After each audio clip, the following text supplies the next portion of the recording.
ইসলাহি মাহফিল মনে রাখতে হবে, সংশোধনের মাহফিল, নিজেকে ঠিক করার মাহফিল।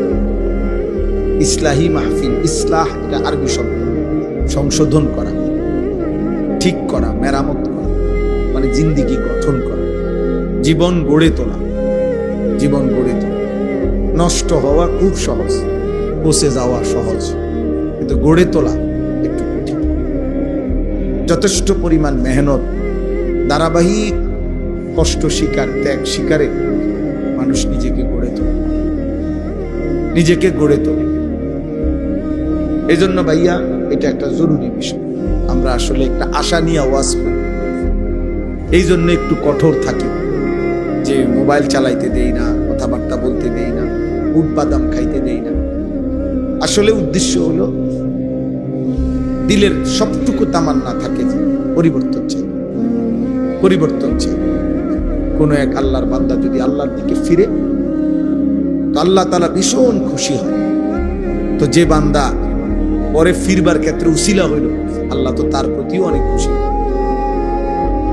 যেমন দুনিয়ার মধ্যে কেউ হারায় গেলে মানুষ যখন প্রচার করে, তখন এইটাও বলে যে সন্ধানদাতাকে পুরস্কার দেওয়া হয়, যে সন্ধান দেয় তাকেও কিছুটা পুরস্কার।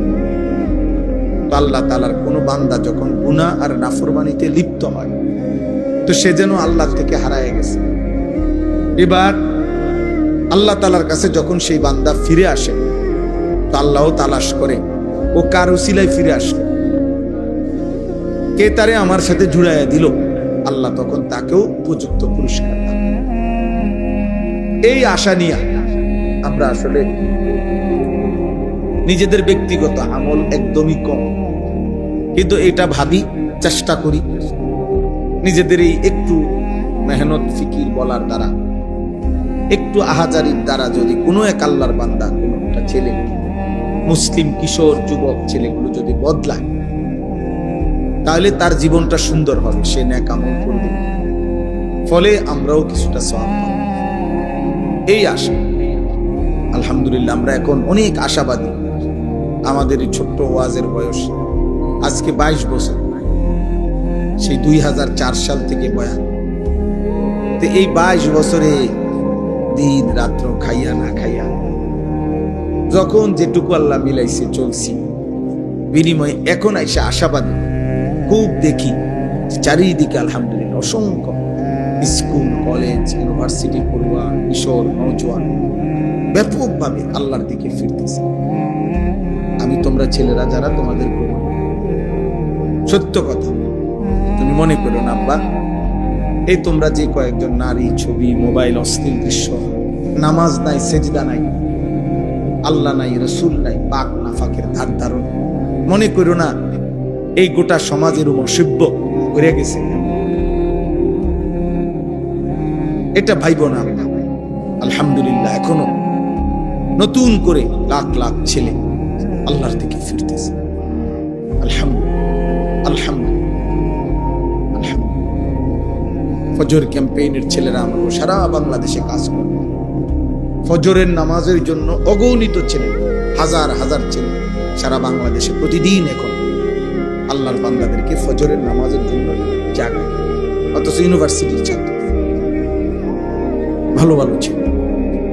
এই জন্য একটা সমাজ পরিবর্তন আল্লাহ তাআলার কুদরত। তিলকাল আইয়ামু নুদাবিলুহা বাইনান নাস। আল্লাহ বলছে আমি মানুষের মধ্যে দিন বদলাই, অবস্থার পরিবর্তন। দীর্ঘদিন পর্যন্ত এই পৃথিবীতে মুসলমানদের হাতে খেলাফত ছিল, মুসলমানদের হাতে শাসন ক্ষমতাও ছিল, মুসলমানদের ব্যাপক আধিপত্য ছিল। আজকে অনেক দিন হয়েছে মুসলমান মজলুম। সারা পৃথিবীতেই কম বেশি মুসলমান জুলুমের শিকার।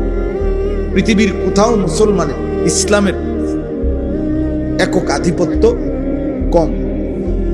আলহামদুলিল্লাহ এই অবস্থারও পরিবর্তন হচ্ছে, পরিবর্তন আসতেছে।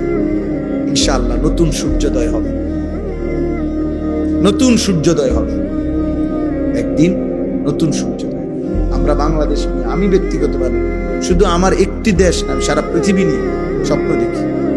আমার দ্বারা কিছুই না হোক, কিন্তু আমি স্বপ্নের মিছিলে স্বপ্নের কাফেলাতে আমিও একজন মেহনত করছি, একটু হলো এটা শুধু ভাবতে চাই। একদিন ইমাম মাহদী আসবে, একদিন সারা পৃথিবীতে ইসলামের পতাকা উঠবে।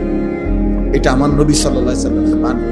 আর নবীজির কোনো কথা মিথ্যা হইতে পারে, বানোয়াটি হইতে পারে। আল্লাহর নবী সাল্লাল্লাহু আলাইহি ওয়াসাল্লাম বলছে, যদি শুনো কিয়ামতের আর একদিনও বাকি, একদিন আছে আর বাকি, নবীজি বলছে তবুও বিশ্বাস করো মাহদী আসবে। আল্লাহর জমিনে পৃথিবীময় সারা পৃথিবীতে ইসলামের খেলাফত করবে, আল্লাহর বিধান কার্যকর হবে।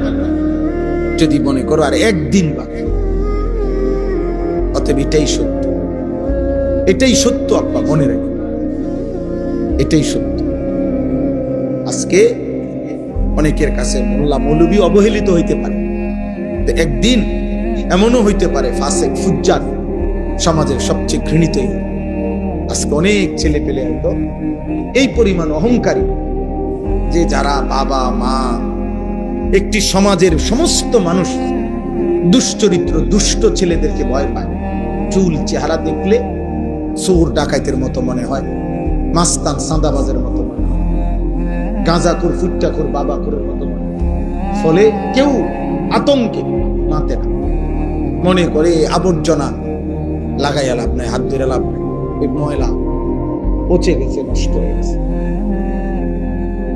এই কারণে অনেক ছেলে তোমরা উল্লাস করতেছ, মূল কারণ কিন্তু মনে রাখো, এই সমাজ, বাবা মা, পরিবার, এলাকাবাসী তোমাদেরকে ডাস্টবিনের ময়লা মনে করে।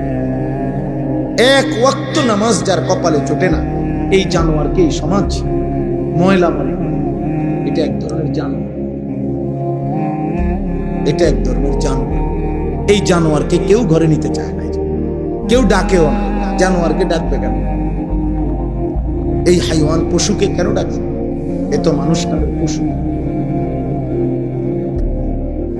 এই জন্য ও নিজের মতো খায়, ঘুমায়, নিজের মতো করে হাসে। সমবয়সী নিজের অসৎ চরিত্রবানদেরকে নিয়ে নিজের সমবয়সী কিছু তার মতো দুষ্ট অসৎ ওগুলোর নিয়ে নাচে, লাফায়। চল দোস্ত কই, চল চটপটি খাইয়া। চটপটি খাইছে, 30 টাকার চটপটি খাইয়া শয়তান তারে 3 ঘন্টা মাত্র 30 টাকার চটপটি 10 টাকার বুট দিয়া 5-10টা পোলা পাবে। ইবলিস শয়তান কমপক্ষে 5 ঘন্টা বসে গফে। ইবলিসের সফলতাটা দেখছে, খরচ গেছে মাত্র 10 টাকা। আর এই আকামলা ইবলিসের বেগার খাটে। বেউকুফ না? আপনি ভেবে দেখেন, তোর বেটা কি দিল?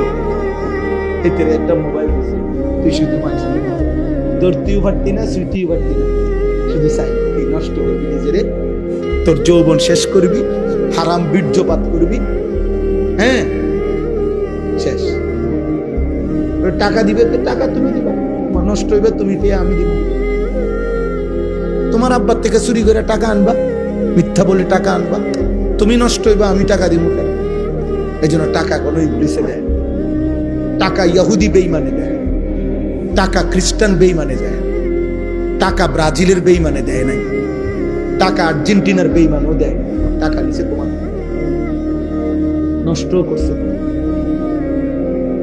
টাকাও তোমার, শরীরও তোমার, পুঁজিও তোমার, হায়াতও তোমার, সময়ও তোমার, সবই তোমার।